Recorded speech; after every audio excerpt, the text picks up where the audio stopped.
Welcome to People Are Everything, the show where I ask my guests, who are the 5 people that have shaped the person you are today? And today we have Doug Skoke.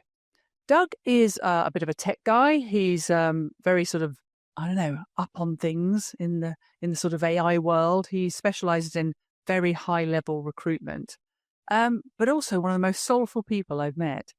The conversation that we have now, I have to say, is probably the most impactful one I've had on me personally. And I think you'll have the same experience. He shares a lot about his own grief, his own life experience. And there's some very, very moving segments of this podcast. So please stick with it. It's long. It's long because there's lots to talk about. He has led a life and continues to do so. So I would say go get a cup of tea, get yourself comfy, or if you're doing, a walk or whatever, just take Doug with you. And this is a very, very worthwhile conversation. So sit back and enjoy. Doug Skoke.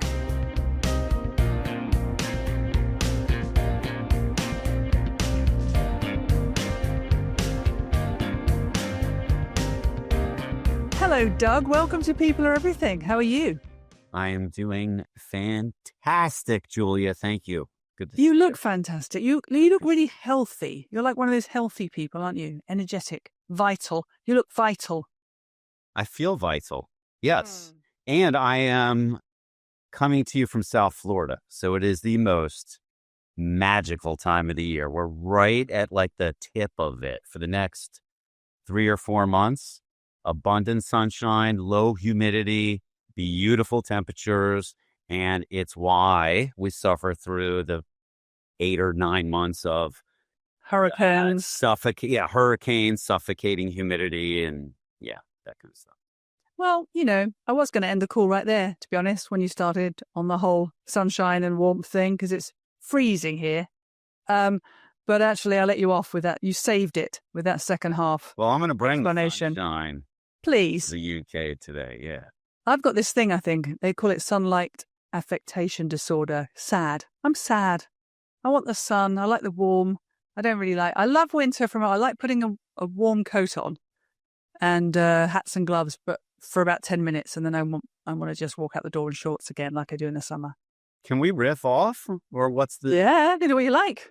Because when you just said that brought me back decades. I'll tell you why. And it because I'm sensitive to the weather as well and sunlight. I was fresh out of college, maybe 4 years into my career, and I was working for this. You might have heard of the E&J Gallo Winery. They're a massive winery, but they were into house wines and box wines and all this stuff. Okay. So my career moved around with them for a few years. I was like a representative for them, a field marketing manager. My boss comes to me one day. I'm living in Atlanta at a massive distributor there, and I was the Gallo guy in the distributor. And he says, Doug, there's a great opportunity. I said, what's that? He said, I think you're going to be great for this one. I said, all right, Ryan. His name's Ryan. Tell me what. He said, well, the winery is expanding their portfolio internationally. And we have a great guy in Sweden, but we're looking to expand within the Nordic countries. And Helsinki is where where we think he would be great. Julia, I had no idea. I mean, we're going tech. I didn't even know where Helsinki was. I'd never traveled out of the United States. Yeah. But I took this leap of faith because I was only responsible for myself at that time. I was in my 20s, I guess. And I moved there, sight unseen, continent unseen. I moved there in December. Oh, ouch. Exactly. I was not prepared for 3 hours of sunlight a day for an extended period of time. That was my first introduction, and it was rough. Oh. I read somewhere the other day that there's I'm going to get this wrong because I do retain lots of information, but sometimes I don't. And it might be Alaska, it might be Greenland, Iceland, places like that. Probably Greenland, where they have 62 days of darkness. They're about now. No sun at all for 62 days. Oof. I couldn't do it. Well, listen, I'm glad you're in your spiritual home now and you're getting the sunshine you obviously crave. And I'm loving the energy you're already bringing. And this is what drew me to you in the first place, Doug, because mostly people introduce me to people, and this is how I find my victims for my lovely podcast. But I was actually attracted to you. I saw loads of your posts come up on LinkedIn, and I just loved your energy. I just loved your message. I loved the way you presented yourself. The optimism, the positivity, the thoughtfulness. And I thought, I like the sound of him. I like the cut of his jib. I'm going to talk to him. And you talked to me back. So that's nice. So that's a good thing. So let's hurrah for that, first of all. Thanks for talking to me back. How could I not? How could I not? Yeah, and whatever term you just used is something I want to steal. Something about jib or... It's a sailing thing, apparently. Okay, what is it? It means, oh God, I think it's to do with sailing, and the jib is a sail, and then if you trim it, which I think means make it tighter, more taut, it makes you go faster in the water. I've no idea, to be honest with you, Doug. Okay, but you were using those lines. It means I like you. Yeah, and I responded to you. Yeah. Yeah, that was cool. That's how it is. It's I like the look of you, Stella. Cool because it's the accent. Yeah. You're blessed with the accent. Oh, I'm doing very well in America, actually, Doug. 40% of my audience is American now, and I think it's entirely that. I think they just like the British tones. So, or either that, or they use you. No, they're using me as a sleep app. That's what I've decided. Loads of people in America are nodding off to these dulcet tones. Anyway, enough. I introduced myself to you. You reciprocated, and here we are. And we had a little chat offline a few weeks back in preparation. I remember we got into the whole AI thing and stuff, and how technology is changing how we connect people, and particularly in your world of work. So before we get into the whole format, of course, I want you to introduce yourself to the listeners and the viewers here, and just share a little bit about who you are and what you're all about. Yeah, thank you. And I'm going to, this is great exercise for me because I'm going to force myself to be concise. Okay. I struggle with that at times. And it's not because I think I'm so self-important. I just tend to be verbose. So all right, here we go, right? All right. So as I alluded to with the weather, I'm coming to you from South Florida. So I grew up in the United States, in Miami, actually. Born in Pittsburgh, grew up in Miami all through college. Mom, dad, brother, very small family, but very loving. Not remarkable whatsoever that I recall. And then I graduated college and had absolutely no idea what I was going to do with my life, which was very different than my close circle of friends who all seemed to have a plan, which either consisted of law school or a family business of some kind. And here I am, not a clue what I actually desired to do or wanted to do. So I navigated that phase of my life as well as I could and as I was expected. I guess it was God's plan. And I've always been, professionally speaking, in revenue generating, client facing roles, mostly professional oriented sales or consulting. Mm-hmm. I happened to land fortuitously into my passion play, which is what I'm doing right now. I've never felt more aligned in my life, and I'm in my 50s now.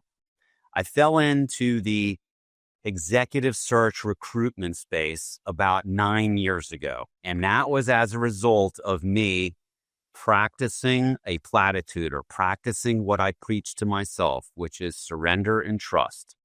I left a job that I was completely miserable in the insurance industry without a backup plan, which is what I would never advise somebody to do normally. But I just knew that my soul, yearned for so much more, and I was so miserable. And because of the way that I'm wired, I knew that I literally had to. It's black or white. I can't fake anything in my life. Yeah. So I can't try to kick the can, down the road and try to do good at my insurance job while looking for another job. not going to happen. So I leaped and I fell into recruitment and fell in love with it. And I was aligned with the boutique firm the last 8+ years down here in South Florida. That firm wound down business operations. And at the beginning of this year, boom, the universe said to me, all right, you've been talking about this, wanting to be an entrepreneur or go out on your own. Now's the time, or I don't want to hear about it anymore, says the universe. So I did it. And I founded my own executive search firm called LFG Now, which serves as a rallying cry for me and my candidates and clients for that matter. And there's no turning back. I absolutely love it. I am a golden doodle dad. I don't know if you're a dog lover. Yes. I met your dog. Yes, you did. I adore him. He is, I believe he is. Harley or something? Oh my gosh, your memory is so good. Isn't it? Oh, that just came to me. How mad. Yeah, it's Harley, right? Yeah. And he turns 8 in about a month. And he is my ride or die guy. I love him so much. I truly believe he is an angel. And I am a very engaged, proud dad of 2 sons, both adopted at birth.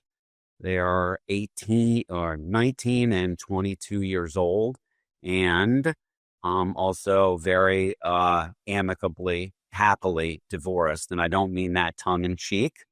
I mean that my ex-wife and I get along famously. We co-parent like nobody I know. And that's all intentional and for a reason. And it took a lot of work to get there. And I'm going to stop there unless you think I should add more to it. Well, I don't know if you want to go there or not. And we can always edit this piece out if you're not so comfortable. But the last time we spoke, you were struggling. There was a difficult day for you. And that's probably why Harley stuck in my mind so much. Because Harley was the person. See what I did there? I personified your dog. I do the same. My dog is a human being, Maggie. Harley being your guy, as you put it, you spent the day with him reflecting on something very difficult for you, which, we can touch upon now if you want, or we can leave it. What's interesting is how we, the term or word compartmentalization? Yeah, of course. It's a superpower, I think, in life for all of us that go through stuff, and we all do. I don't care who you are. And I've definitely I continue to have my share of stuff. And I've noticed that the ability to compartmentalize in life is absolutely critical. The reason why I mentioned the word is because I totally forgot that we had that conversation. We did on that day, which was significant. Was it my brother's birthday or was it the anniversary? Because they were very close. So, I think it was the anniversary. Actually. Okay. So what we're referring to then is, so I mentioned I had a very small family, just my brother and parents. My brother is just a couple years older than me, 2.5 years older than me. Jeff is his name. And he tragically passed away. Totally unexpectedly. Just over a year, the death certificate read literally found. The word found. I'll explain. On, I think it was October 31st. So last year.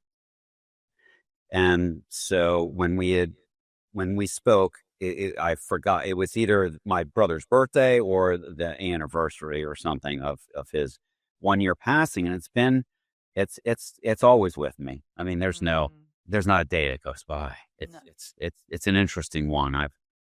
I've mourned others. My mom, you can touch on whatever. My dad, who's literally on his last whatever at this point. But my brother is an avid outdoors person. His soul is in nature. I mean, he couldn't wait. He, obviously grew up in South Florida, went to University of Virginia. And then after he graduated, I noticed he kept moving in the United States west, and first it was Colorado, and then it was California, and then it was north of California up into Portland, Oregon. And it was always anything he could do to be in nature, be outdoors, whether it was camping, biking, rafting, whatever it was. That was his zen. And he did life on his terms. And we are very different that way. And I never really understood it. I was jealous of it. And that's not a word I use very often anymore. And I don't even think I ever told him that, to be honest. I don't think I ever did. There was some envy there, because I always witnessed as his younger brother, like I always thought, dude, you are strange, but man, that must be liberating. Like you do life. Yep. However you want to do life. Like you seemingly just don't care about normal, what people might think of you, or how could you not be, a VP at a bank right now? Because he's one of the smartest people I've ever met. And so it turns out, he had this excursion planned in the Pacific Northwest, Washington State, which is just north of Portland, on backcountry camping. I don't know much about it, but I know enough to know that it's a type of thing where you got to do a lot of things for safety, and you have to check in before you venture out onto your planned hike. You got to the local sheriff's office, here's our track kind of thing. And there's points along the way that, because, inclement weather can come in, all kinds of stuff. Well, so he went on this trip, and I talked to him while he was on his way there, I believe, or the day before. And then my sister-in-law called me on Monday morning and was pretty frantic and said, I didn't want to call you yesterday, but, Jeff didn't return, which is he's a guy that beats to his own drum, but as it relates to, being home and, 3 kids, and that's not a Jeff move. As crazy as he is, that's not a Jeff move. He would be home. So, she said, I need you to know that. I'm a little worried. He's not answering his phone. And I've called the local sheriff's office, where he was in that area. And they confirmed that, this is hard. We don't have to do this, Doug. It's all right. It's all right. It's all part of life, It's all part of life. It's all part of life. So she said they confirmed that, they got some, because bad weather rolled in, they got some distress calls from various hikers, campers. And I believe Jeff's call was one of them. Mm-hmm. But the weather was like, they couldn't, on that Sunday, the weather was so bad, it's not like they could send people out or helicopters or whatever. So that's when Rainey called me, my sister-in-law, on Monday and said, here's what's going on. And, as soon as the weather gets a little better, they're going to send people back out. So the whole day on that Monday was, you can imagine, Friend calling my brother, like as if anybody's going to pick up, And then toward the end of that day, she called and confirmed that they had found Jeff. So, yeah. I'm sorry. Yeah, we have talked before, and as I say, we didn't, I wanted you to have the choice to talk about it or not. But I imagine it's so still so raw, but it's so defining of the person you are today. So it sort of felt like, as we had spoken on that day, for me not to bring it up would be, I don't know. I didn't want to shy from it personally. I think it's I sort of felt that it was an important piece to include. But I hope that wasn't too hard on you, Doug. I don't know. No, I'm starting to wonder. No, hard is good. Hard is good. It's necessary. It is. Feelings are meant to be felt, not buried. And and I'm okay with the feels. It's All right. it still feels very surreal, to be honest. Like it's hard to still hard to compute. Like, huh? Yeah. Yeah, I know. And it's that feeling of the here one day, not just existing on this planet. I think, having got people myself, it's like, what, you're just not here anymore? I mean, it's crazy. It's crazy. Okay, well, listen, I'm gonna pivot that back to Harley then, because I think we need to know more about your doodle.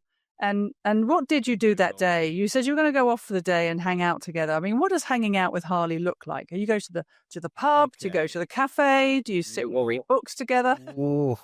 You're look at how masterful you are able to manipulate the energy in conversation like that. Oh, hopefully not. Absolutely brilliant. No, not in a fake way. Oh, good. I was going to say, I don't like being called manipulative. No, no, no. It's a nice segue or pivot. Okay, thank you. Growing up, we had a couple dogs, so it's not a dog. Having a dog isn't a new phenomenon, but I had zero relationship with these dogs. One was a little hot dog, I forget, a dachshund, who was just nasty. No relationship or connection.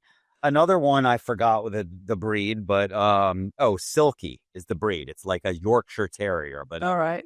And just again, no. So I was always a little like, I don't quite get the dog people. Yeah. I like, that really. And then Harley comes into our life, and Harley came into our life at a really interesting time, about 8 years ago, as a birthday present for my youngest son. And it was one of the darkest moments of the parenting journey. We were going through a lot of stuff, massive.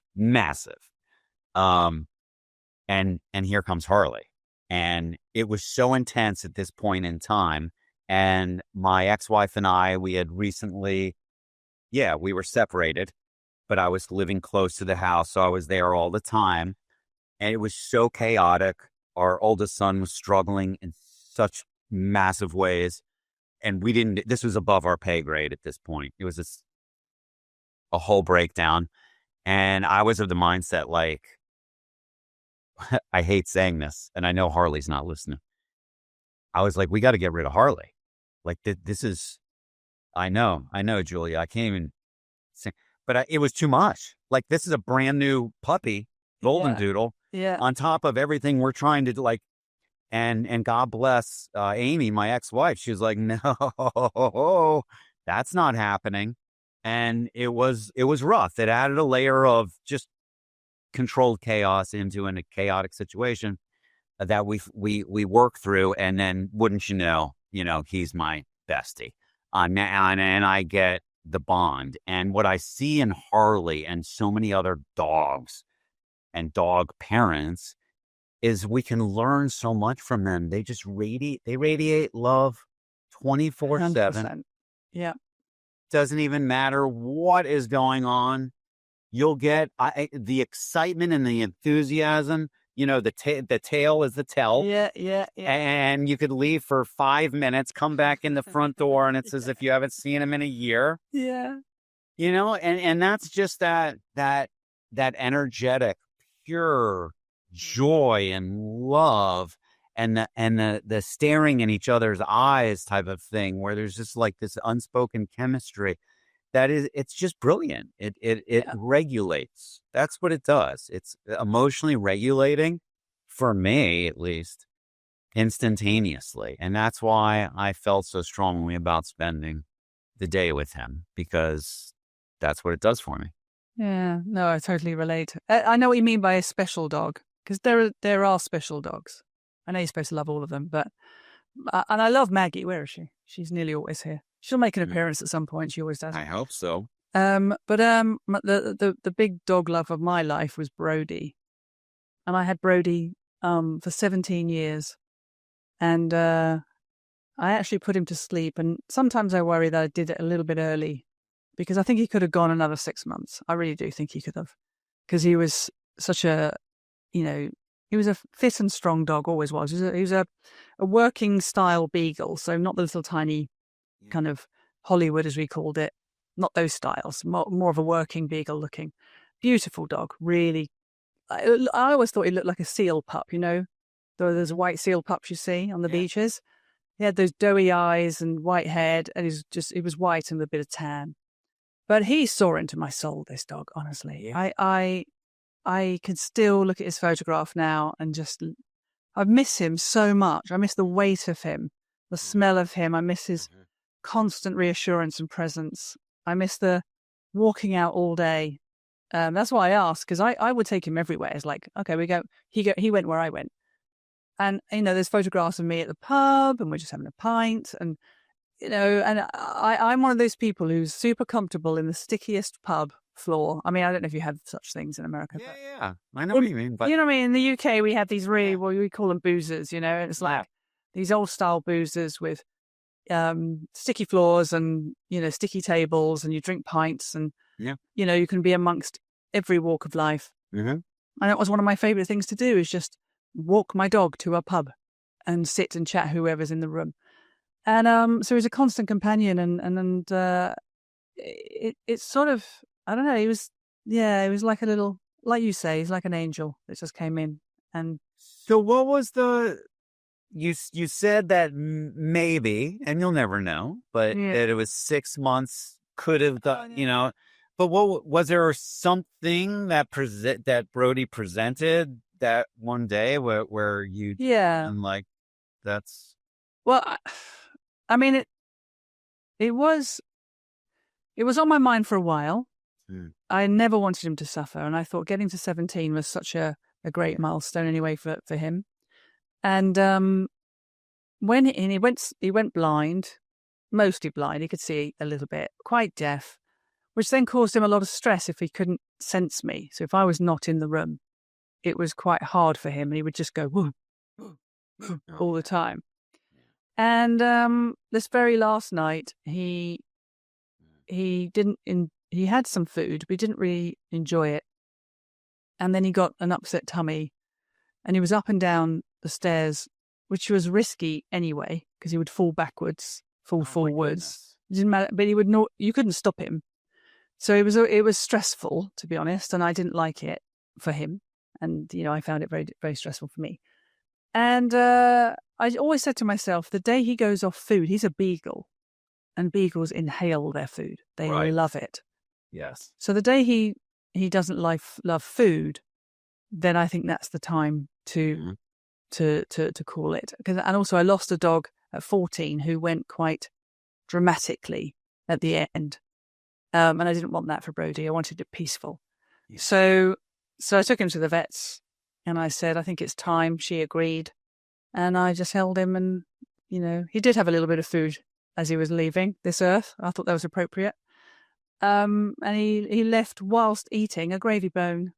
He wouldn't, so he had no idea what was coming. He was chomping on a gravy bone, and then that was the end. And it was beautiful. But it was, when you're taking a decision to end of life, yes, that's the next level. It's one thing to just deal with it, but to take the decision, that was hard. And I still, every now and then I go, oh, did I do the right thing? Yeah. But he's at peace, and we had a wonderful 17 years together. Absolutely incredible. Amazing. Anyway, Doug, we ought to do the podcast. What do you think? Shall we? Yeah. We probably can't talk about dogs all the time, or we could. Who are your 5 favourite dogs? Let's talk about that. Let's talk about people. People on everything. Right, exactly. No, it's Harley, RN, Harley. Yeah. Yeah, these people are rubbish. Let's talk about dogs. Right.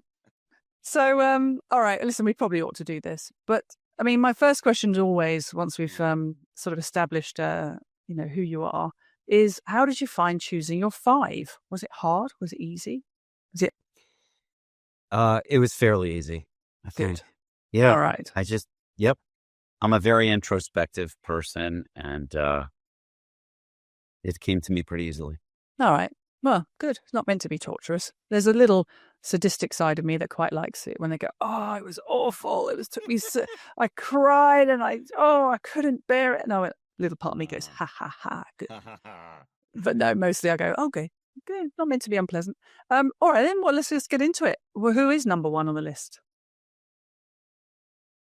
I'm going to say my mom. And I don't know that there's a specific order that I didn't actually, you got me here. I didn't rank. It's not like I didn't. Everyone says that. Oh, okay, fine. Okay, so it's everyone says that. Rest in peace. Yeah. And then they always nearly always put their mum first. Just saying. So here's what I did, and if I look to the left here off camera, it's because I pulled out a couple things. All right. Yeah, not props necessarily, but there was a letter that my mom wrote to me, and I'm going to read it to you, and to your thousands of loyal followers, tens of thousands of loyal followers.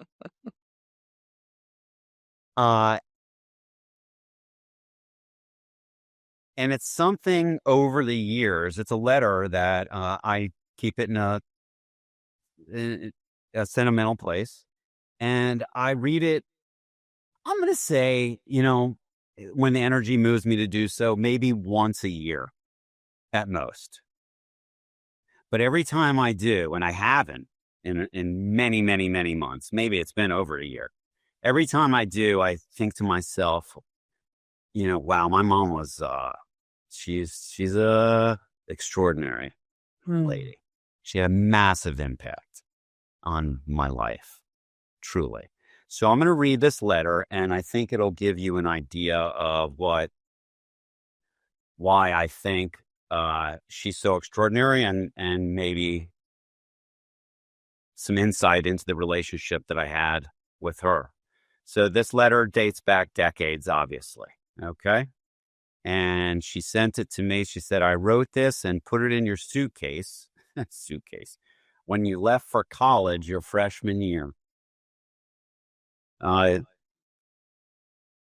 Dear Doug, you're beginning on the path that will shape the rest of your life. I can't stress enough how important studies are, as they will determine if you will get in upper class and graduate. There will be many times when it will be easier to goof off. It will take great discipline and willpower not to. Make up your mind to only study Monday to Thursday, party Friday and Saturday, back to the books Sunday afternoon. If you start off this way, it'll become natural for you. You'll excel in your studies and have a terrific self-image and pride in yourself. I've always told you that you're special, and life will be yours if you respect it. The only request that I make is that you have compassion for people, do good deeds, have ideals and opinions, and speak up for them. Remember that each and every person can have a great effect and change anything if the person will stand up for his or her beliefs. When wrong, don't ever be ashamed to admit it and apologize. I have found that at my lowest of lows, if I can have a good belly laugh, then the world lights up again. Please work hard on expressing your thoughts and feelings into words to those whom you love. Communication is a large key for a happy and fulfilled relationship. You and Jeff are...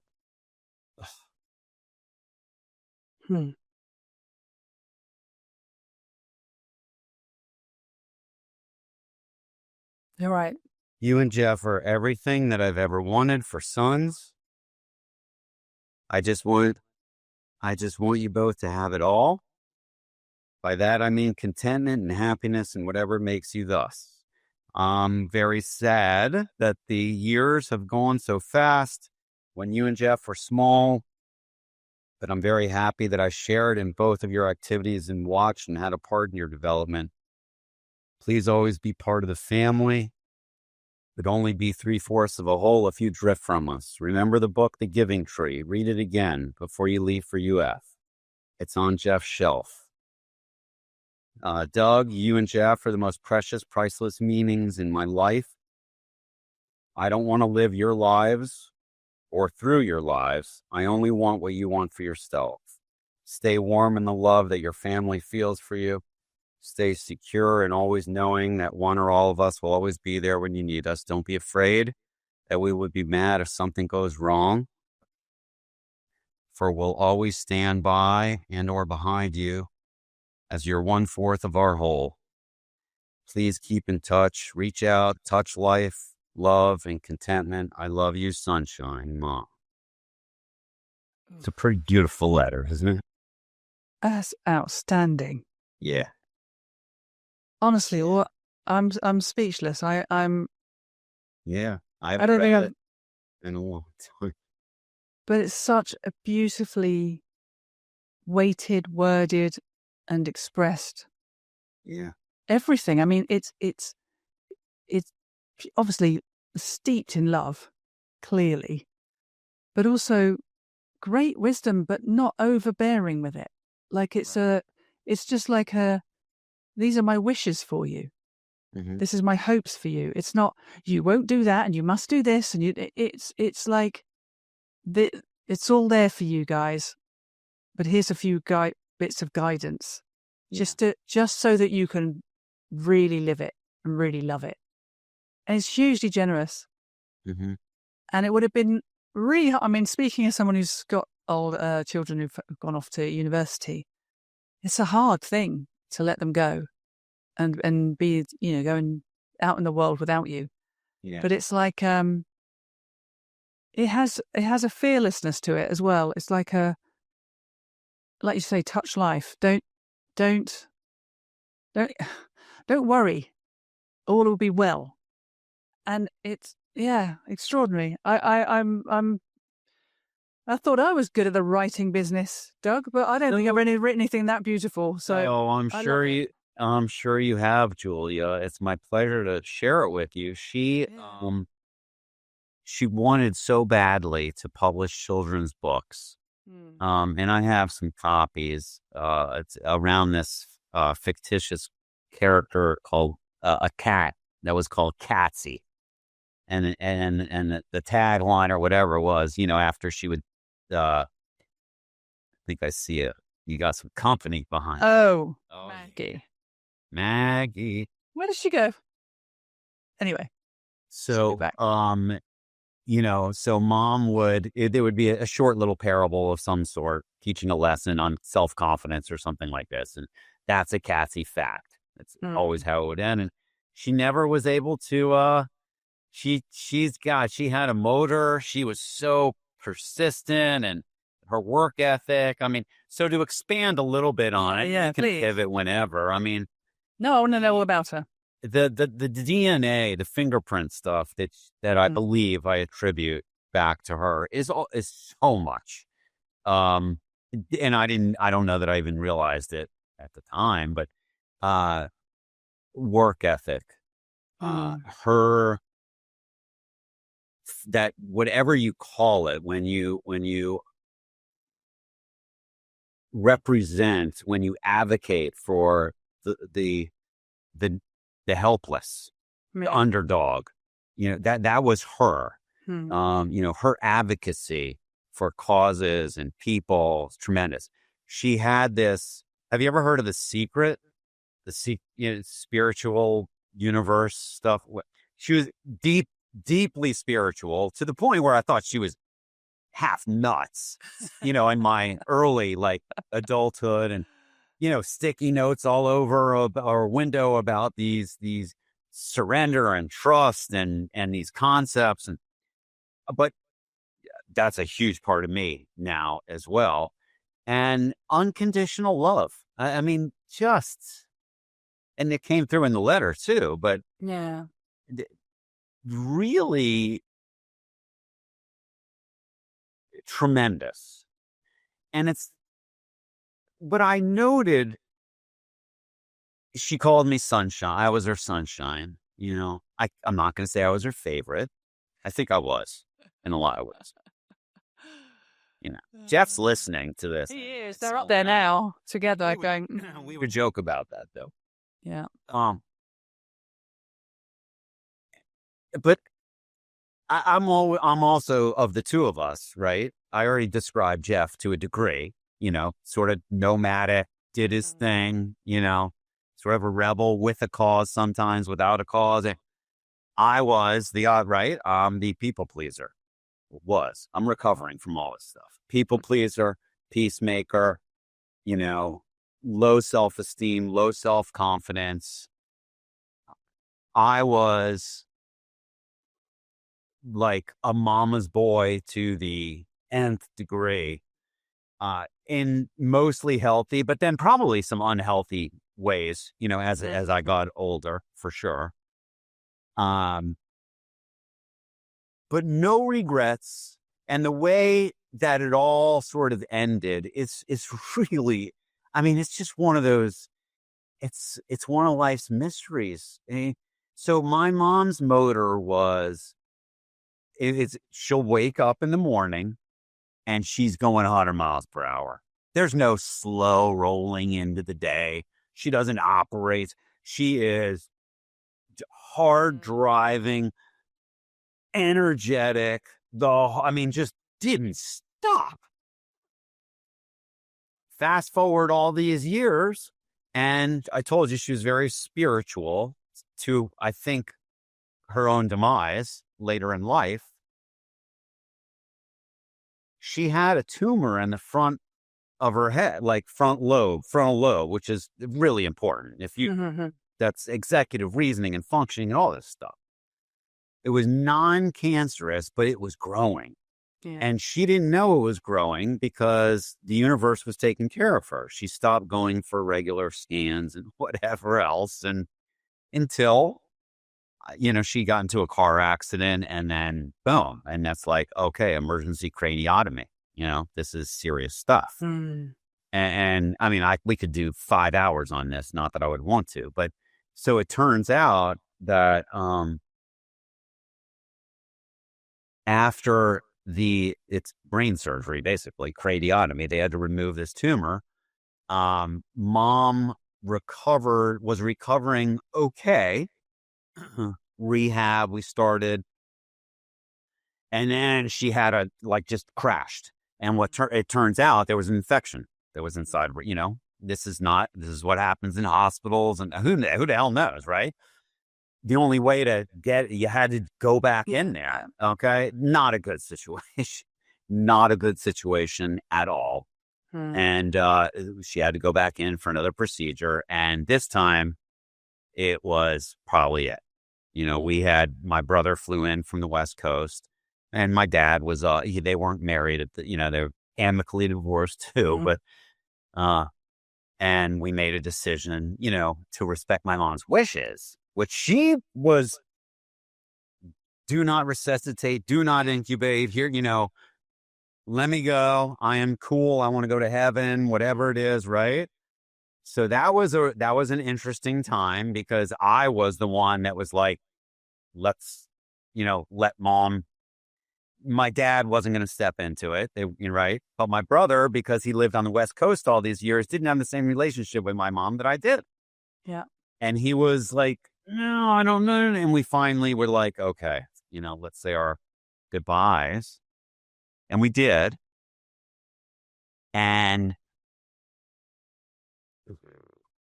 this is, I would use geography, but you don't know the geography here. She was at a hospital 5-6 hours north of Miami, right? Okay. So we drive home to Miami, and within 48 hours, phone rings. It's the hospital where she was at, a nurse, is this dog? Yes. She says, do you want to talk to your mom? Do you want to say hi to your mom? I'm not, you trust me, I'm not making any of this up. Like, this is not for podcast effect, Julia. Do you want to say hi to your mom? I said, that's impossible. We said goodbye to my mom, right? 2 days ago. Actually, she was, in your mind, she had passed away at that moment. She was on morphine, right? She was a morphine drip, and that was, we said our goodbyes. Yeah. Hello, honey. Oh, wow. Yeah. you would say, wow, right? Like, oh my God, Yeah, yeah. this is a miracle. My visceral reaction was not, oh my God, this is a miracle. My visceral reaction is, oh my effing God, Yeah. what is going on here? And what does this mean moving forward? Mm. And it was hell. The next 6.5 years, I took almost full responsibility for my mom's care. She was incontinent. She was not communicative. She was essentially, I don't like using the term a vegetable because I have no idea what's going on the inside. Yeah. So this woman who I just described to you, this gorgeous woman, beautiful lady with all the energy in the world, and gone. 6 years in and out of assisted living facilities, and it was hard. I'm trying to raise 2 young kids with my wife at the time. We can imagine the struggle and the strain on that. And my ex-wife was amazing. Amazing. God bless her. And she didn't even love my mom that much. I mean, I'm just being honest, because I was so close to my mom. That's that's where it could cause issues, and did for sure. And my mom had a strong personality. I would joke, like, you either loved Trudy, is her name, or tolerated her. So that was, wow. So that was a really interesting ride there. Yeah. And to this day, it's just interesting. It's very, very fascinating to me. It was, my mom's last 6 years were I think, polar opposite. I think. I can't get into her soul, but the polar opposite of what she wanted. Yeah. All right. Okay. So much there, Doug. And there's something that's occurring in this podcast already, which is there are so many parallels. Like, I didn't know you before this podcast, really. We had like a half-hour chat before, and I discovered you on LinkedIn. But it was like, there's so many parallels. Amicable divorce, we can get into that later if you want. Co-parenting outside of a family, and get into that. But this idea of a parent having a vision of their ending and then having that last gasp type thing. When you said it made me go cold because not as dramatic. So I can't hold anything to your story, but my dad had dementia, and he caught pneumonia, and he had like 3 infections all at once. Mm-hmm. And cellulitis, pneumonia, and sepsis. I remember all 3. Oh.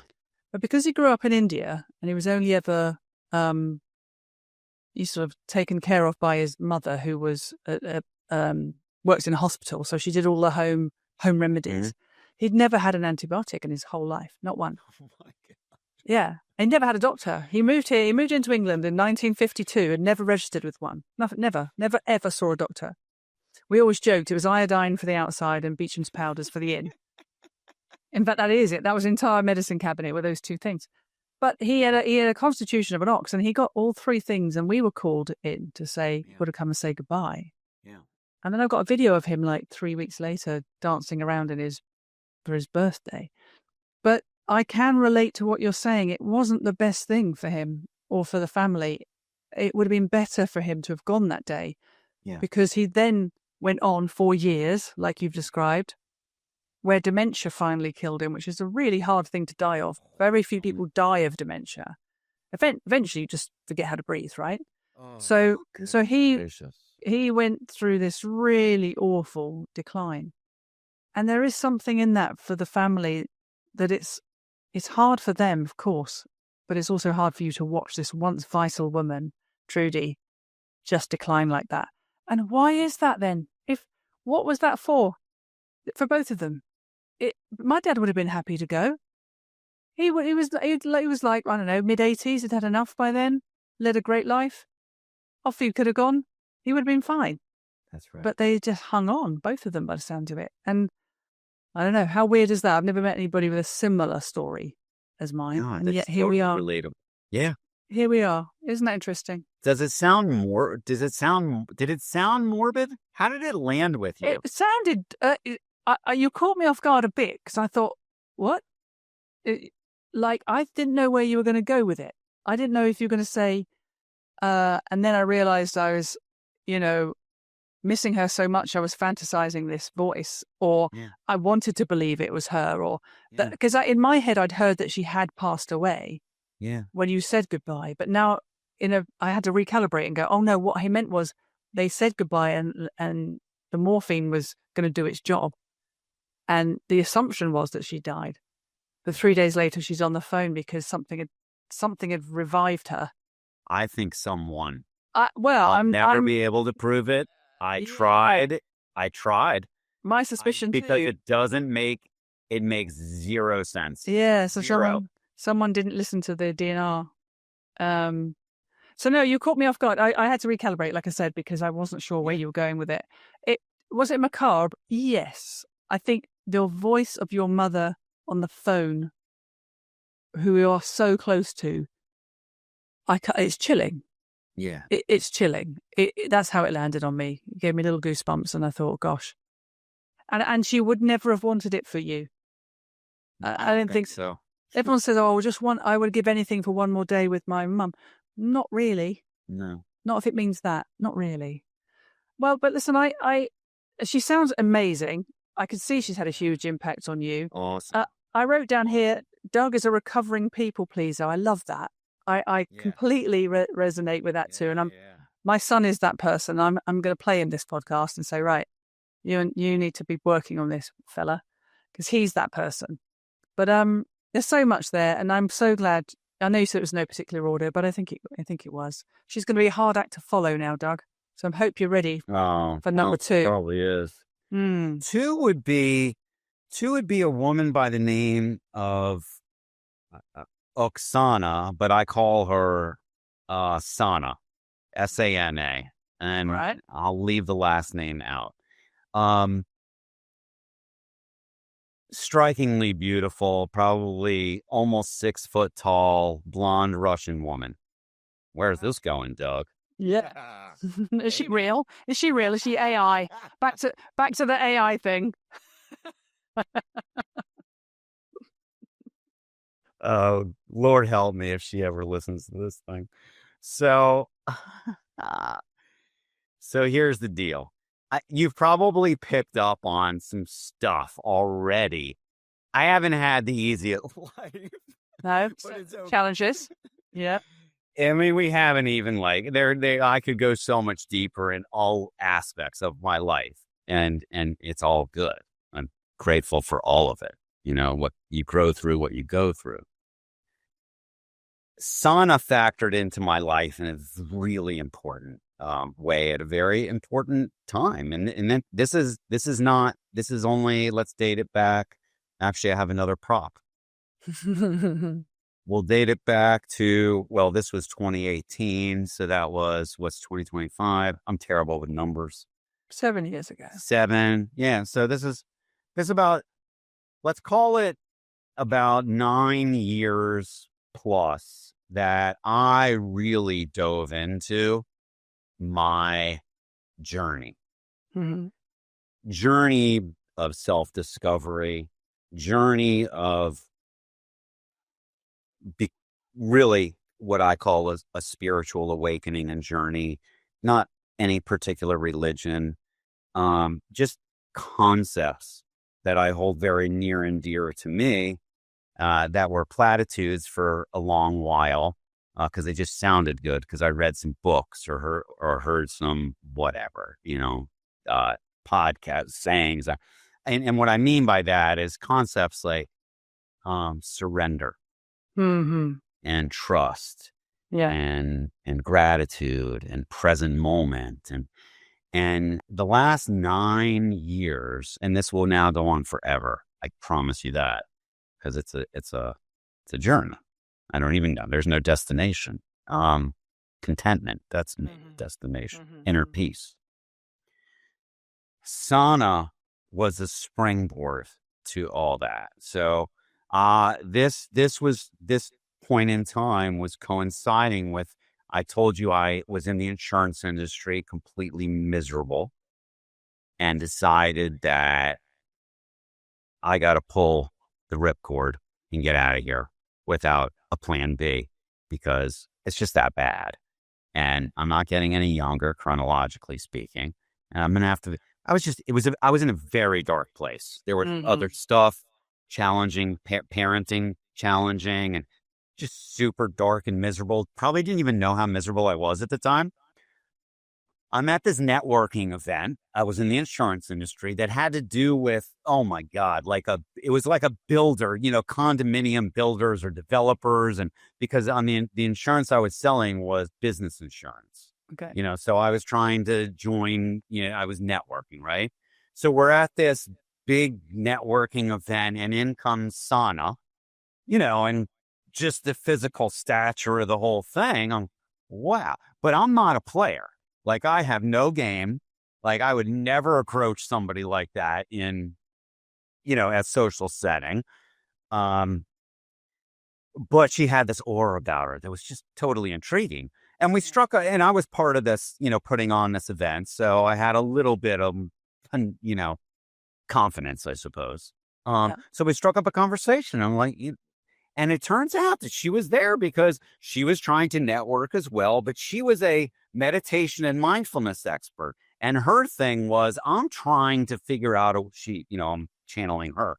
I'm trying to figure out a way to bring mindfulness practices and breath work and meditation into the corporate setting, because I think it's so healthy. I'm sure it's very, it's now baked into the mix with a lot of, it's ubiquitous in society now. Let's put it that way. But this was kind of before that, right? So I just, I really just became, and she's married too, by the way. So let's just keep that out. I became very attracted to that, just the idea of it. And so I hired her as my coach. That's how the relationship started. And a coach for what? She was a meditation coach. She taught me some practices and got me into meditation and mindfulness. And I'm going to read you this card. After I had been working with her for probably a year, so this goes back to 2017. Dearest Dougie Doug, that's how I see you in my head. A lot of people call me Dougie Doug. All right. Your goodness, your openness to learn, your desire to evolve have been an inspiration for me since the day we've met. This 2019, so this was December of 2018, was this card. I want you to see your own greatness. I want you to acknowledge your own divinity. Your soul's longing for you to stop playing small and open up to your own wisdom within. It's all inside of you. You already have everything you possibly can wish for. Health, love, relationships. All you need to do is let go of the guard that you've built around you and welcome the abundance. Let it flow into your heart. Thank you for allowing me to witness your evolution. I'm deeply honored for the trust and the love that we've developed for each other. Use this trust and love how you direct it towards yourself. Treat and speak to yourself as you do with me and others, and see the magic unfold.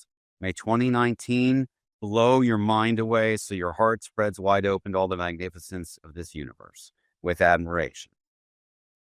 So, what is it with you getting these amazing letters and cards, Doug? Aren't I a lucky guy? Aren't I a lucky guy? Yeah. 100%. Again, beautifully written, beautifully landed. And the sentiments are, I absolutely, and you want to know what? That was December 2018. I think it took me until, it's 2025, maybe 2 years ago for all of that to really sink in. Yeah. Where I could start to feel that, where I said to myself, to little Dougie, I said, we've played small. We've muted our voice. We've dimmed our light our entire freaking life. Yeah. And that chapter's closed now. And we're stepping into our own greatness and taking up a whole lot more space. And we're going to shine as bright as we want. Yeah. Here's the mantra. The sun don't give off. The sun don't give an F who it blinds, nor will we. Yeah. Yeah. Oh, listen. Where can we go with that? Well, first of all, I can totally picture you in that. I almost see as like you were in a room of grey, and this beam of light came into the room. Because I've been to loads of networking events, and they can be a room of grey. They can be sea of grey. And it's not even what people are wearing. It's the energy that they bring. And it's and then somebody. I always hope that there's always going to be somebody there that lights you up and gets your attention. And I think it certainly helps being 6 foot. But you know what I mean? She definitely would have had a physical presence, but for so much more, I'm sure. But you know, some of the key words I wrote down here, you know, this idea of surrender. I remember really struggling with that word when I was younger. I had a very dear friend to me who, I think when you're young and you're full of energy and you don't know an awful lot, but you just feel like you can control the world, don't you? Of course. And it's one of the hardest things to say to a young spirited person. Just surrender. You're not actually in charge here. Let go. Let it go. See what happens. You know, and I remember being really resistant to that. I do believe in abundance, Doug. I think that's pretty obvious, hopefully, from talking to me. I am somebody who definitely, I don't know, believes there's plenty for all of us, and that it's actually the best way to live is with an abundant spirit. I think people with scarcity mentalities, I feel my heart aches for them, because I just think how exhausting that must be to every day hang on to everything in case someone, you know, takes it from your pocket. It must be exhausting. So, and then the playing small thing. Oh my God, I've got a little Julia. She's called. We actually. Come on. My little Julia's called Flutie. Flutie or floaty? Flutie. Now, Flutie. You heard it here first, folks. My little Julia, the Julia that rises up when she feels threatened or mostly actually just that. My little Julia, it's called Flutie because my dad used to call me Flutie Blutie when I was little. Flutie Blutie. And I haven't got a lot of nice things to remember from this childhood of mine. It was all very horrific. But he had this thing where, because I couldn't say fruity and I couldn't say beauty. Okay. So I said Flutie and Blutie. So that became my name, Flutie Blutie. And so when I remember having this, like trying to have this really deep and meaningful conversation with my therapist and saying, and I'm telling her what happened when this rage came from me, and I was really like railing at this person, and you know, like a little child. And she said, "Well, we're going to have to name that little child. We have to name little Julia." Now, of course, I should have just said little Julia, like you were little Doug. All right. I mean, but I just went, "Oh, well, we should call her Flutie." And anyway, Flutie is very quiet these days, thankfully. That's beautiful. She used to be. Congratulations. Yeah. So I've gone through a similar thing with you than you. And I was sorry as you, and I think it's a little bit age, a little bit like. Of course. You know, I think we're similar age, and I think it's a tipping over the hill of life. I've had that feeling of there's plenty more before than there are likely to be ahead, and just I don't know, connecting with the self that was always there, but you were distracted with all the rubbish that you thought you could control and had mastery over. So the word is huge for me. It's and the the meditation and the mindfulness piece, and it's a practice. Yeah. And I credit her for getting me on this journey. I always mispronounce Eckhart. Do you know if it's Tolle? Tolle. Eckhart Tolle, yeah. I always say Tolle. Who wrote The Power of Now? And I'm not a huge reader, but yeah. But But there's a blurb, there's a quote that's to me is so brilliant, which is whenever you're able to observe your mind, you're no longer trapped in it. Yeah, that was an awareness thing. Yeah, I know. I know. And that to me is the alchemy of living a mindful existence, mindfulness, and or mindfulness meditation. Yeah. So that's been an absolute game changer. Absolute game changer for me. I love the sound. All right, we got to move on. So we do. Listen, we've done an hour already. I'm sorry if you're all. No, I'm going to say a little. There's a little PSA to our listeners. Yeah, just strap in. Really, I just think go and get a cup of tea, but keep your headphones on. But get a cup of tea because I think we're going to be in for a while. But I'm loving this. Oksana, we salute you. Oksana, let's do number 3. Yeah. I'm gonna mix and match it. Where are my notes? Okay, so you're gonna have to help me with this pronunciation too. All right. Is it Carl Jung? Yes. Jung? Carl Jung? Yes, I think so. Okay, so you're like, why in the world would I? He's had enough PR. Doesn't need you to promote it. Listen, here's why, right? So I believe he is widely credited with the MBT, the Myers-Briggs Type Index. Mm-hmm. Right? The way that we think, feel, behave. Okay. I knew my whole life without knowing. I mean, I was always drawn to learning about me. Self-assessments, personality assessments. No clue why, but I was always drawn to them. So in my adulthood and professional life, you join companies and sometimes they have you do assessments, blah, blah, blah. I'm also small plug for me, not that it matters, but I am a Gallup certified strengths coach, which is another discipline, but an assessment. But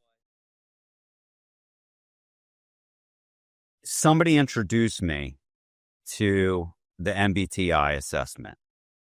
I was actually, I think I was dating at the time, and I was, and she said, because she knew I was like into it. Have you ever done the MBTI? I said, no, I'm not even familiar with that. This isn't that long ago, by the way.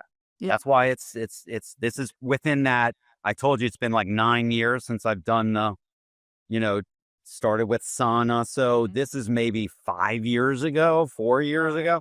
I said, no, I'm not familiar with it. She said, she sent me this link, to do this assessment. And she said, please share it with me when after you do it, and I'll tell you what I am or whatever. So I did the assessment. And she said, okay, what are you? I said, it says I'm an INFJ. She says, no, you're not. No, you're not. I said, what do you mean? No, I'm not. She said, are you?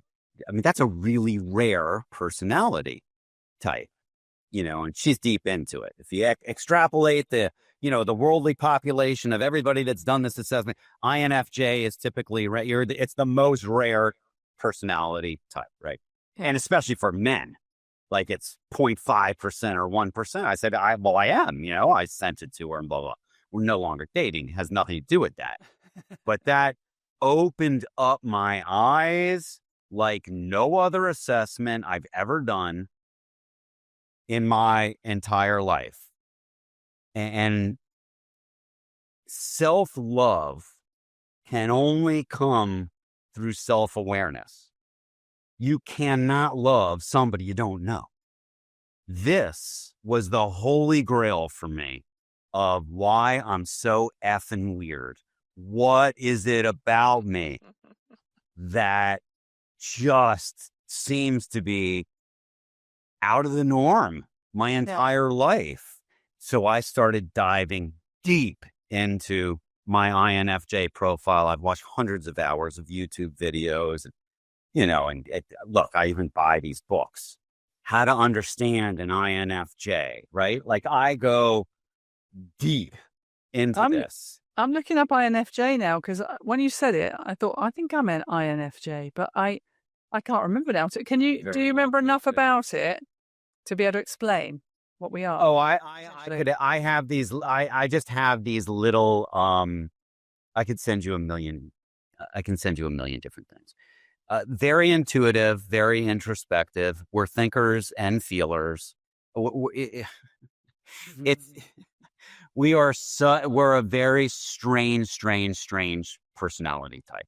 Doug, I think I am. I honestly think I am this person. Then I'm gonna start sending you some stuff. Please, because it explains a crap ton about me, and it has had a profound impact on me falling in love with me accepting me as is, me no longer making excuses for me or trying to pretend that I'm not who I am. That's why Mr. Jung made the list of the top 5. Well, it's been an ongoing journey with him.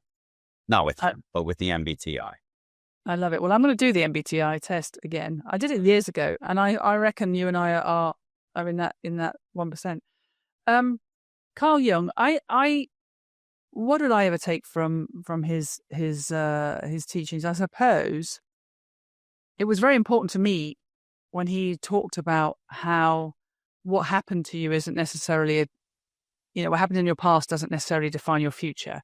I always remember that being a defining moment for me because, particularly if you have a tough childhood, you always think, oh, I'm damned then. I'm buggered. There's nothing I can do about it. But he brought into this idea of, no, you can work on these things. You can develop,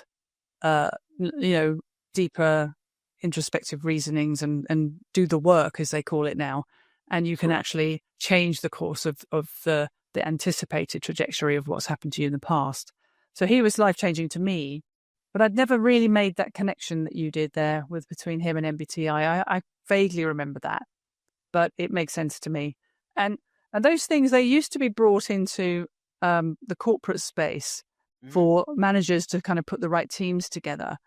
But I do believe that it extends, like you did with your partner at the time, into relationships, into friendships, into family. It goes it's much more broad than just, are you a completer finisher and all that. No. I'm so glad you brought that up because my insatiable appetite for doing assessments on the face of it sounds, I don't know, it could come across as like egotistical or narcissistic or something, which I'm the furthest thing from. Well, we all have egos. I've muted my ego quite, and I'm a Leo.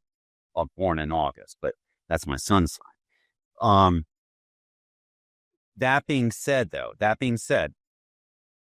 my desire to figure me out is what I said at the beginning, which is self-love is so critical. Think about you spend your entire existence from cradle to grave with one person on earth, your entire life. Yeah. Who's the one person? You. What more important work could there or should there be? Now I'm preaching, and I don't like to preach, but what more important work could there be than diving as deeply as one feels they want to into what makes them them and get so comfortable with who they are that you could almost become not indestructible, but I mean, I love me. I love my own time. I love staying. I don't attach my happiness, peace of mind, or anything else to anything. It's all from the inside out. So learning about me is a massive part. Massive. Can I add an extra layer to that, though? I hope you agree with me on this, which is, well, I said hope. Okay. I'm an optimistic person. Okay. Here's my wish, my hope. I think the difference between self-absorption and self-love is the bit about in relationship with others. Like, I do a lot of work on myself for the same reasons that you described.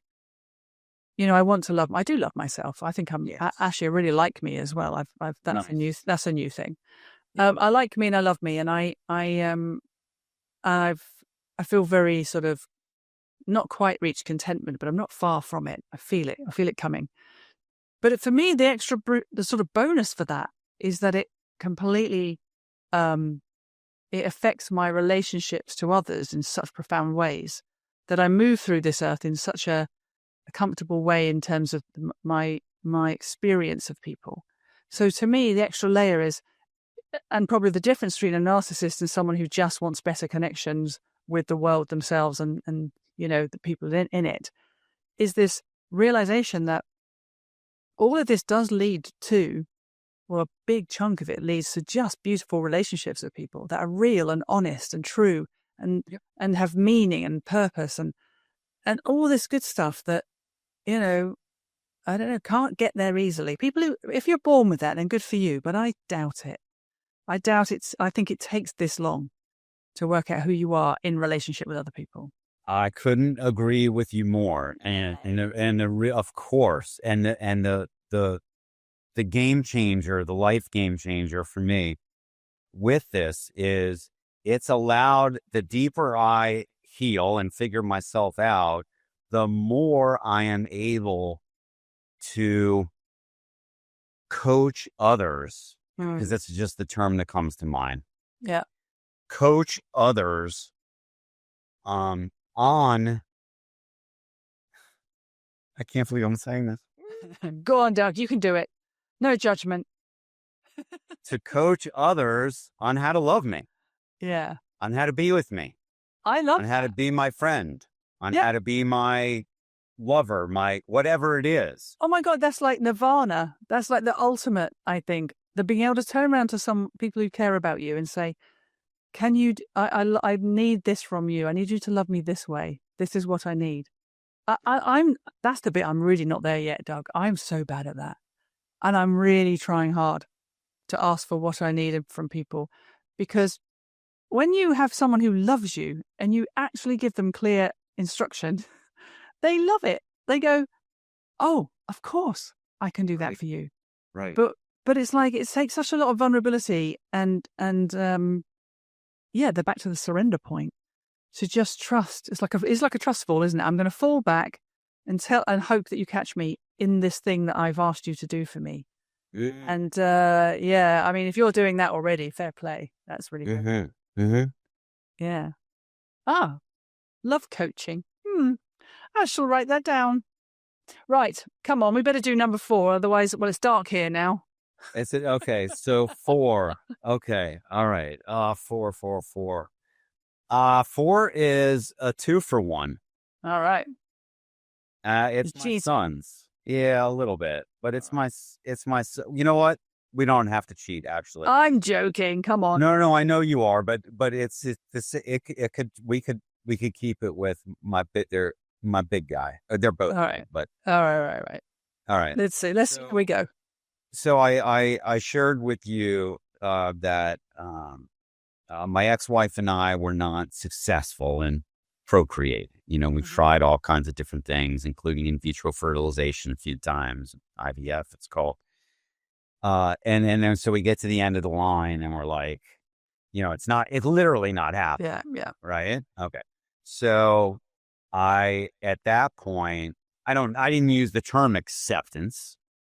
But I resigned myself to feeling like, okay, I guess I'm not going to be a dad, even though I really wanted to be a dad, like a lot. Yeah. And one day she says, well, have you considered adoption? And I says, no, and I don't want to. Okay, why? Same reasons why anybody else would say. Yeah, I think at least, it's not our DNA. I have no idea what we're going to get. I mean, just the whole thing is scary. How does my heart open up for another, it's just a whole litany of things. So she's, to her credit, at least how I remember it, to her credit, she didn't push. that's not really an area I think you should push anyway. I mean, Yeah. these are big decisions. So she let me sit with that one for a while, but my desire to be a dad never dissipated. So after some period of time, we revisited that conversation. What is this going to entail? And, and she said, well, we'll work with an attorney and, locally in Florida, adoption attorney at the time. And, and, and that woman, she's connected to, expectant birth moms, and we had to put like a notebook together, like almost like a brag. Here's who we are and blah, blah, and she'll try to match us with, an expectant mother who's already made the decision, to give their child up, their newborn for adoption. It's called an open adoption. So we'll be there, in the delivery room. Wow. And we'll meet the birth mom before the bio mom, before, any of this happens, if we get matched, so to speak. Right. So, so that's how both of my sons came to pass. But so with my oldest, it came really quick. Like we had, for a lot of different reasons, but we had maybe 3 weeks to prepare ourselves to become parents. And he was born in Florida. We were there for the birth. And there were some moments there right after bio mom gave birth to him, where, and she was holding him, where you felt like, all right, this is not happening, Yeah. I mean, it's an amazing experience. Yeah. And it's a very brave, noble, unbelievable decision. At least in our case, by the bio mom to do this. She knew that she was not going to be able to care for him. Her mom was going to help her out. Her mom left town. I mean, you're dealing obviously with different life circumstances at this. Yeah. Okay. So, from the day we brought him home, something was up. Like it just unconsolable, uncontrollable, just crying. Like he was just, dude was a handful from the jump. And we could never figure out what the hell was going on here. And it was rough. It was very, very rough. Fast forward, all kinds of therapy, all kinds of special schools, and diagnoses. And turns out that, so my oldest son is 22, is definitely on the spectrum, the autism spectrum. I don't know what high functioning really means. I mean, there's, so he's neurodivergent, but there's regular neuro, whatever you call them, neurotypical people, that aren't high functioning. So whatever, but let's just, enough to know that he's living independently, and so he's on the West Coast. And he's 22 now, and it's been a solid 21 plus years of unbelievable hardship and challenges. And God bless him. He's worked so hard at life, and we've worked so hard at life. These aren't small things. I mean, not at all. None of them. There was a period of time where there was a psychological suicidal ideation breakdown. I mean, that was the start. That's when Harley came into our life. And it was just some of the more horrific things you could ever, you would, as a parent, this is my parenting journey. Wow. Yeah. So why is this part of the deal? It's because all of this, and the hardest of the hard stuff, during those more formative years of his life, the middle school into high school, that's also right when Sana entered, when I was miserable, we had separated. I was in this insurance, like so much of this stuff, like it was, I don't know what rock bottom is, but I was probably close to it. That whole experience, which continues today. I mean, there's no, I won't even layer in my other son, God bless him, same, different bio mom, totally different set of circumstances, but totally different set of challenges, but very significant. So here we go. These are my two sons. Yeah. So the imprint, the impact, why is it so important? Well, first of all, just from a pure love standpoint, until it happened, I didn't know anything about adoption. And one of my concerns, aside from, it's not like my family's DNA is that great, but at least what you're getting.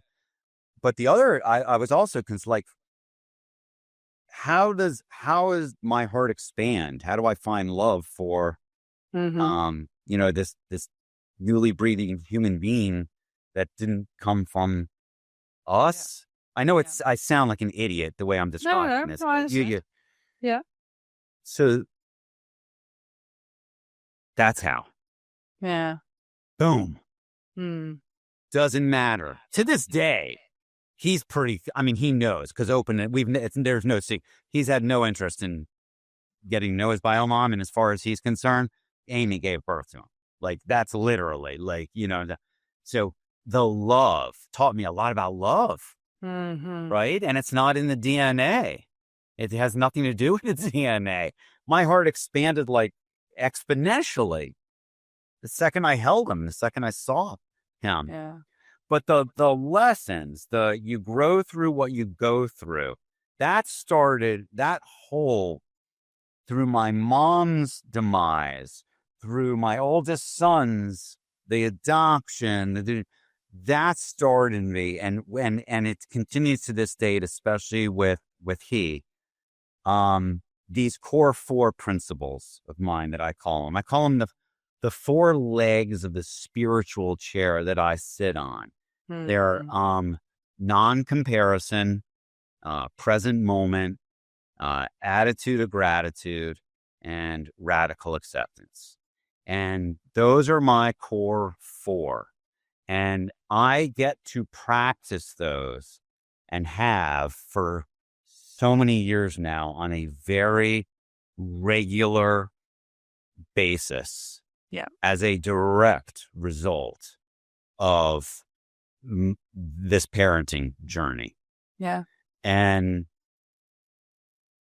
the you could break them all down, but non-comparison is huge. And our youth, your kids, my kids, all these, with how ubiquitous technology is and the comparison game, and everybody only sees everybody else's highlights in life. And if you can, as a human being, wrap your head around this concept of non-comparison and be beautifully uncomfortable with the messiness of your own life and understand that it's a beautiful thing. I mean, it's so special to wake up on the right side of the dirt every single day with a blank slate and canvas to paint. What a gift that is. And what I noticed specific to comparison is when we were going through all these hard times, and I would talk to my, best friends, none of whom can relate directly to these things I'm telling you about, but that's not to say they don't have their own issues. But I picked up on this energy where they wouldn't want to tell me, what was going on in their life. The son who made captain of the lacrosse team, the daughter who, got the leading role in the musical. All these things are real examples, right? Because they probably felt like they were protecting me. I don't want to do that to you, Doug. And I realized, no, not only do I want you to do it, I need you to do it. We're not in a race here. This isn't a comparison. And you used the word abundant before. So if you adopt this non-comparison mentality, it automatically takes you to an abundant mindset. It's not a zero-sum game world. It's not a quid pro quo deal. There's enough of everything to go around for everything. So I don't know if you can see this. I don't know. I can't. Yeah, I can. Just about. Okay. So this is a Sanskrit word that I found out after it's now imprinted on my forearm that whoever did it got one of the characters wrong. I wouldn't have known. But the word is mudita. Yeah. And it translates into vicarious joy. Okay. This is a visual reminder for me that goes right to non-comparison every single day. Yeah. Right? Vicarious joy. I celebrate other successes as if it were my own, because why the hell not? Yeah. Yeah. Well, in doing so, you are bringing more abundance to yourself. Because if That's right. Like, I am the same. Okay, of course, in life, occasionally you fall off your perch and you might have the odd bit of envy here and there, or you might believe the story, like you say, that's online of how people are living and maybe having a bad day. But generally speaking, if somebody is having a good time and they share it with me with great, I don't know, openness, and it's how it's told, of course. You know, if someone just says it with an open heart and just wants to share this amazing thing that's happened to them, then that I'm getting a little bit of that, even if I haven't had it. You know what I mean? Right. So if you don't, so in a way, and inviting that into your life, particularly if you're having a hard time, is a way of kind of nourishing you. But I do understand when people want to hold back with that if they're seeing you struggle. I understood too, of course, right? It's like a compassionate thing, but that's part of coaching people. Yeah, how did you do that? How did you get them to open up and say to you? How did you? By communicating. Just saying, can you just share your stuff with me? So I haven't always been like this. Remember my mom's letter that I didn't listen to about how communication is so important in life. Yeah, well, it is. And so the more that I got comfortable in my own skin, figuring out myself and understanding that this is the way that I like to live. And energetically, just like you pointed to, there's a lot of good that comes from that. I encourage them to tell me. Like, if you feel like you telling me something good that's going on with your kids is going to make me feel worse about what's going on with my kids and parenting, let go of that, because that's not the case at all. In fact, so I encourage them to tell me. I like the vicarious bit. I like that. Yeah. Well, I mean, again, so much there. You know, you've led a life, Doug. Honestly, up to now, do you feel? I mean, are we taking 2 for 1 for these boys, or do you want to go? Is there a number? No, I'm gonna say that's no. We don't need to go 2 for 1. My other son's challenges are far different, and it's been a beautiful, messy, asymmetrical journey with him as well.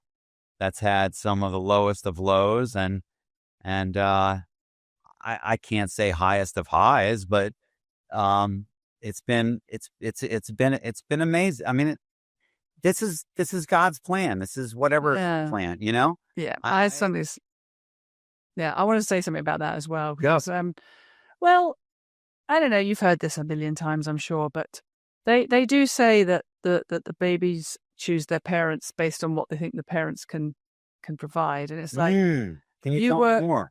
Well, it sounds like you and your ex-wife were, it was because you could do it. That they ended up with your life in your life is because you could, because so many people would have failed, and so many people would have not had the grit and the determination and the love and the generosity and the big-heartedness, like you said earlier. And it's like, can you imagine a life with all those complexities for those boys without you both in it? How much harder it would have been for them.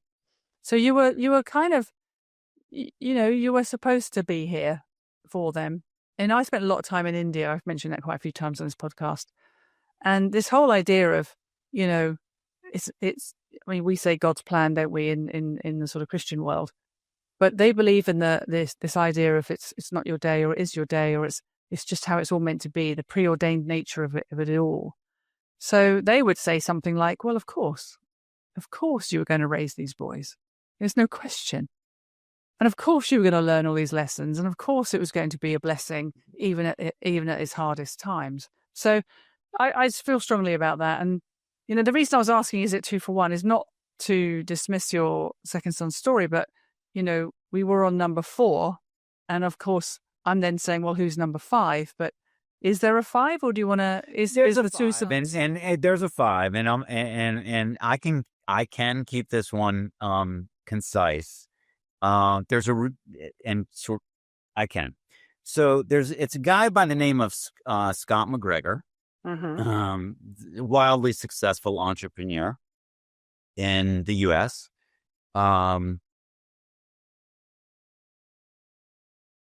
He envisioned and created this high touch. I swear to you, to call it a networking group is a misnomer. It's a paid membership community that has grown, that has grown exponentially, both in quality and in number of people since I joined maybe 4.5 years ago. Why did I join? I followed my feels, which is why I love being an entrepreneur now too, because feels don't show up on a quarterly business review or KPI report. Yeah. And I always struggle with that. If the boss is asking me, Doug, why are you going to this event? Or, why is this account still in your pipeline? And I'm like, what I really want to say is, 1, shut up, just trust me, because I always deliver the results. Yeah. But I would never say that. 2 could be, trust me, because I just have a feeling. I'm trusting my intuition, and it's going to happen. Yeah. And that doesn't work, So now that I'm my own boss and can't fire myself, theoretically, I can lean so hard into my feels and intuitions that there's nothing stopping me. So when I joined this group like 4.5 years ago or whatever, it was literally just me following like I don't. Sounds interesting, but I'm not a networking person. I truly am not. Yeah.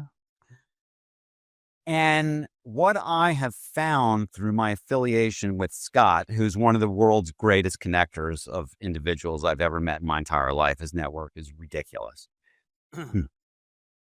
This group that he has curated, as a grown-ass man, right, entering my 50s, never in my life would I have thought that at this age and stage of life, I could actually form genuine relationships and friendships with people that get me, accept me as I am, lift me up, and then I could actually fall in love with, in a human to human way. Yeah. Whoa. So the impact that Scott's had in my life through affiliation with this group, it's been outrageous, and it's really reinforced the notion, like community. Your vibe attracts your tribe, and I'm an introvert more than an extrovert. I call myself an ambivert, but so I'm not a big go out and meet people. I'm a one-on-one. That's why I can sit here and, what are we, almost 2 hours? We got to wrap this thing up, probably. But that's what, so, if conversation were a swimming pool, I'm like, okay, where's the deep end? Let's dive in there. Yeah. I'm not a big group person. I'm not a big party person. So it would be very challenging for me under other circumstances, I think, for my life to have been enhanced the way that it has, had I not followed my feels to Scott in this group, because I would not have met and I have no idea why they're part of the group either. It's a bunch of entrepreneurs, basically, but I mean, high caliber people too. I mean, some of the people that are affiliated are, just world famous coaches and authors and retired military folks. And I mean, it's just, so relationships are they're so important. And it ties back to my oldest son on the spectrum Mm-hmm. and one of the massive struggles that he may have for life. Yeah. And as a parent, what this does when you're a parent to raising a neurodiverse kid, his ability to form relationships and friendships and read body language and is so stunted. Mm-hmm. It's so hard. He's been ostracized. He's been, him finding a friend group is next to impossible. And when you're an INFJ, and maybe you are, so I'm a highly sensitive person, I'm an empath. Mm-hmm. The energy drain on that, when you only want the best for your kid, is tremendous. It's huge, but that is how important. So he attaches so much importance to the one friend or the two friends that he has, that then that can become overwhelming. But that's how important, right? The need to be. I don't know the hierarchy, Maslow's hierarchy. You probably know it. You're so smart. But that need for community or belonging and acceptance it's fundamental to living. Yeah. And I know a little bit about this because I've got people close to me who do struggle with friendship groups, and it is that sort of one or two person, almost the point of obsession. Yes. And a fixation thing, and it's really hard not to intervene. It's really hard not to. You know what I mean? That's one of the hardest things as a parent is just you have to let it be. Yeah. And, my daughter in particular struggles in this area. Mm. And it's one of the hardest things to sort of just allow it and know that and just trust again that it's going to be all right. There's somebody out there who's going to get them and understand them and hold them and love them. And I don't want to get too sort of too deep on this next thing, but,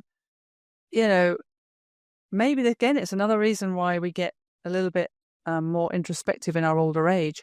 It's that awakening for this idea that we aren't going to be around if nature does its thing as it should. We're not going to be around to see them into the future. We have to let them go and let them go forward without us. And, I spend probably a bit too much time on that sometimes in my own thinking, which is I've got to do what I can to enable these precious souls, my two kids, to be able to continue without me, because all being well, they will. That's how it should be. That's what nature intended. It's a fatal flaw. I would really love to see how my children age. I bet, your mum's looking down and hopefully seeing the man you've become. But, it is a reality we all have to face, which is, I'm not going to see how my son and daughter develop into their, older age. I won't be there. So I have to prepare them as best I can. So, even more so when you know that they haven't got quite the same toolkit as everybody else for that survival. It's hard. I know it's hard. Hey, listen, Doug, let's finish on I've written his name down, McGregor, Scott McGregor, because I think we've covered so much ground. We've really got into some, this podcast is called People Are Everything. I know Harley got quite a big shout out. But wait. Why that was the other tie-in. Oh my God! I'm glad I brought him up. I'm glad you brought him up. His whole so he's done a lot in his life. He's had we're talking about Scott again now. Yes, it ties back. No, it ties back to Harley. Totally germane to where we're wrapping this thing up. All right, and what you just said in the name of your podcast. Hello. Yes. There was a reason, and now so. One of his businesses, which is still it's thriving. He has his own recruitment executive search company. Okay. His tagline or motto, I guess, for that company and his whole life is people over everything. Oh, really? So, yeah, there's some, right? There's some similarities there. There's a synergy. Yeah. Yeah. Okay, well. People over everything. And, I know it was a title I chose. It came to me, and people often ask where did it come from, and I said, because I really believe it.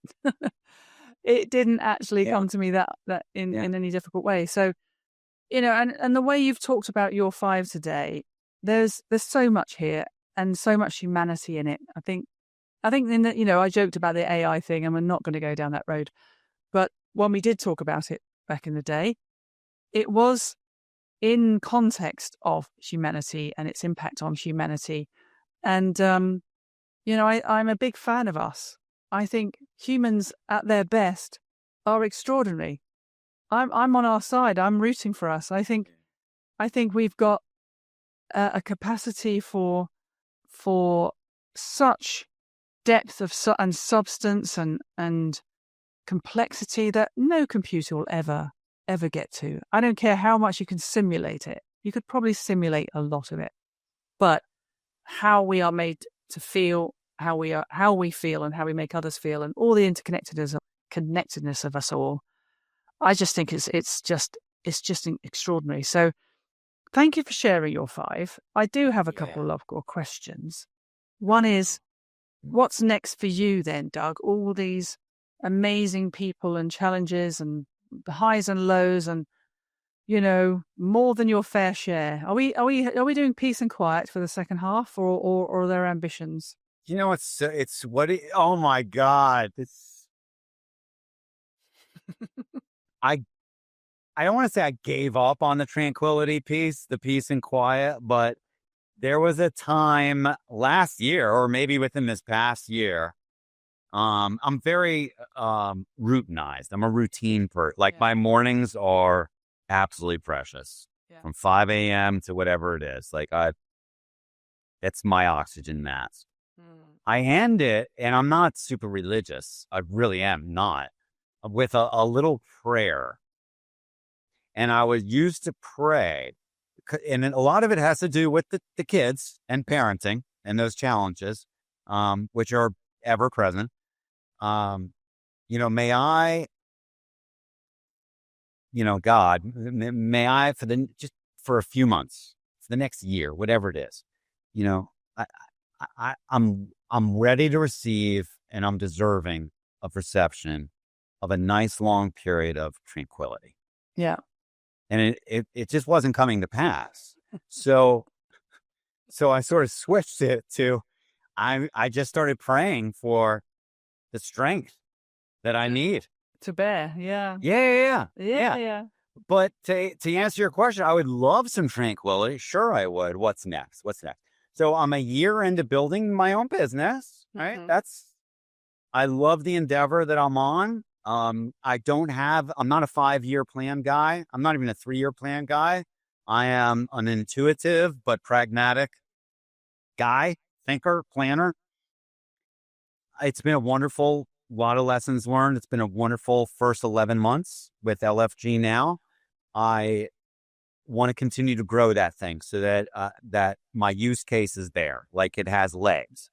Because right now it's still a little too roller coaster, in terms of revenue and clients. And so so my most recent looking into what's next is continuing to build my business into a viable long-term business. Perhaps once I prove to myself that's there, then bolt on some more pieces, just resources, if you will.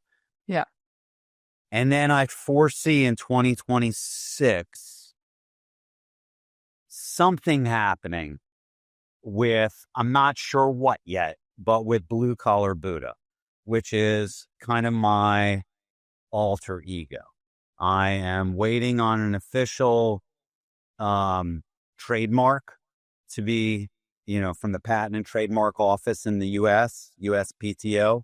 which takes God knows how long. I have no idea. Is all I'm doing now is just waiting on Blue Collar Buddha to be a registered trademark. For just cause it was just a feeling. And I use this term Blue Collar Buddha because most of what I do on LinkedIn has nothing to do with business. It has to do with essentially all the topics, but with less detail that we've talked about in the last almost 2 hours. I'm going to do something like that. Whether it's I don't know, dipping my toes in the coaching pool of some kind, perhaps some public speaking. I really don't know.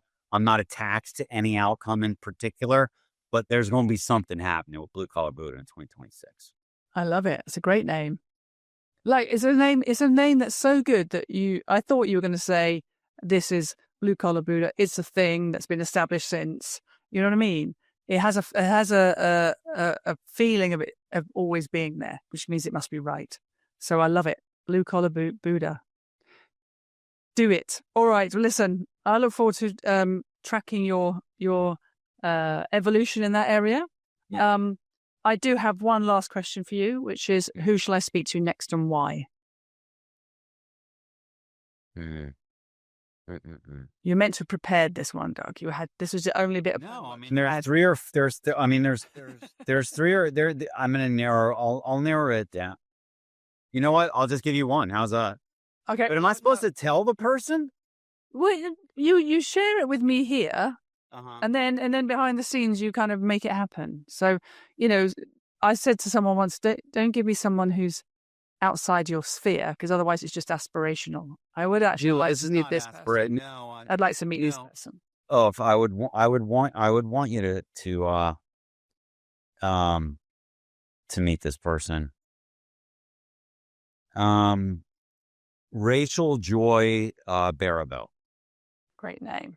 I'll send you her detail. She's an extraordinary woman. I met her. Actually, no, I didn't meet her through this group I just described. The way that I met her was even... Give me 2 minutes. Ready? Yeah, I'm ready. I got my pen's poised. I'm driving up to the house. I'm already separated from so this is several years ago, right? Yeah. Visit with the kids and Harley, of course. Regular. I'm listening to sports talk on the radio. You ever heard of ESPN? I think it was ESPN, right? Okay. Yeah. There's this woman who's being interviewed, a sportscaster at the time, I guess. I don't know. But she's telling these stories about like Nick Saban and all these coaches that she's met and work that she does within primarily football, college programs, but she's trying to get into the NFL a little bit and change the narrative is her movement. And it's all about primarily targeted to these professional athletes or collegiate athletes that come from just some horrible or horribly challenging upbringings, and are grow up in this world where they're like, they have to behave a certain, and it's very type A, macho, whatever it is. Like the whole thought of getting in touch with one's emotions and feelings and emotion regulation and it has a lot to do with suicide and suicidal ideation. And so that becomes her. So she's broken glass ceilings in the sportscasting world. She's an acclaimed author and public speaker now. She has a whole movement called Change the Narrative. She is deeply, deeply religious. She is I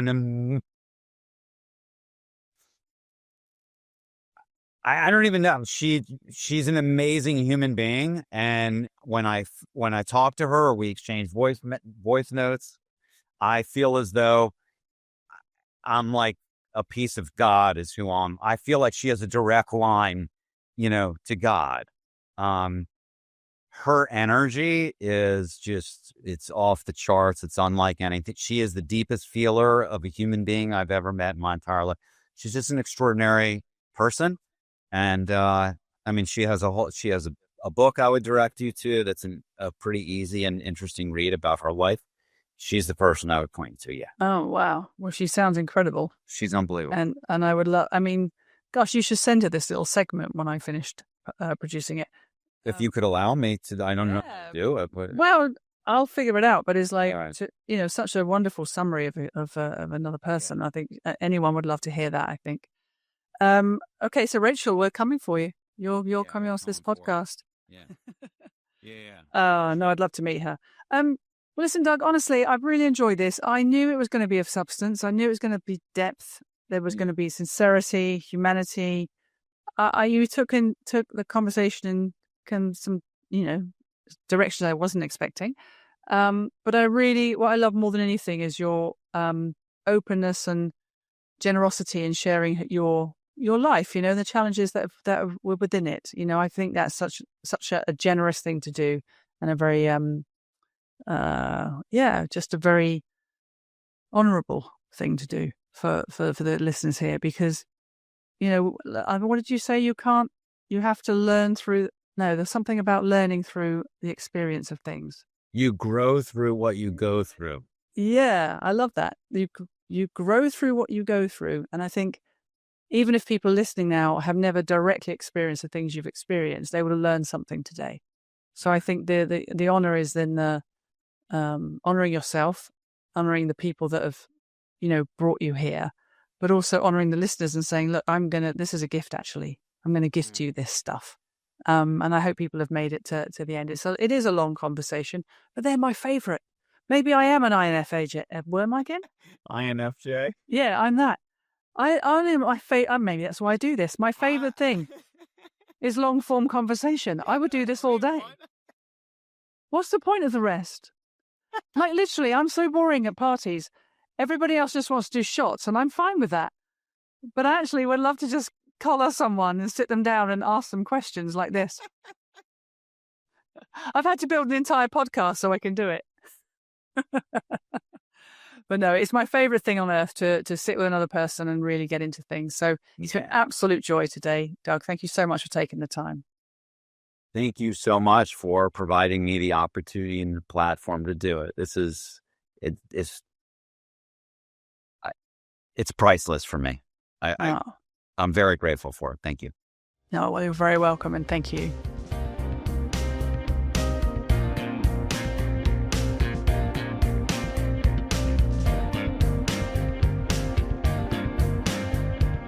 Well, that was Doug Skoke.